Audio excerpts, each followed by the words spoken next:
కోటగారు కోటగారని ఆయన మేము ఆప్యాయంగా పిలుచుకునేవాళ్ళం.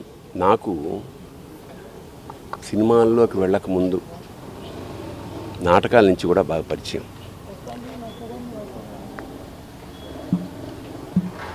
ఆయనతో కలిసి నాటకాలు వేసిన వాడిని నేను.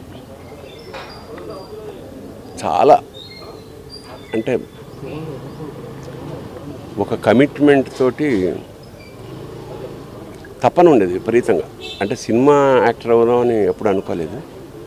బట్ నాటకాల్లో బ్యాంకులో పనిచేస్తున్నప్పుడు ఒక మధ్యతరగతి ఇంట్లోంచి బయలుదేరిన అతని ప్రయాణం అంచెలంచెలుగా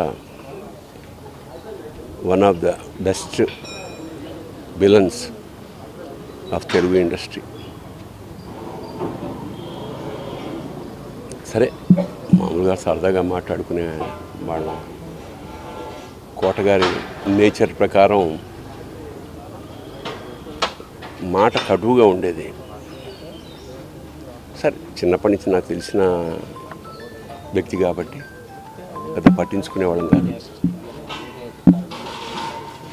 ఎన్నో ఎన్నో విషాదాల్ని దాటుకుంటూ మహోన్నత శిఖరానికంటే యావత్ భారతదేశం అతన్ని గుర్తించింది. తమిళ హిందీ ఇండస్ట్రీ కూడా అలా ఒక అనుకున్నది సాధించాడు. ఇప్పుడే అదే చెప్పుకుంటున్నాం మా అనుభవాలు అతనితో. దాదాపు 50 ఏళ్ల సాహచర్యం మాది. పైగా కుటుంబం చిన్నపిల్లలు ఇంటి ఎదురుగుండా ఉండడం వల్ల మాకున్న సో కుటుంబంతో కూడా చాలా అనుబంధం ఉంది.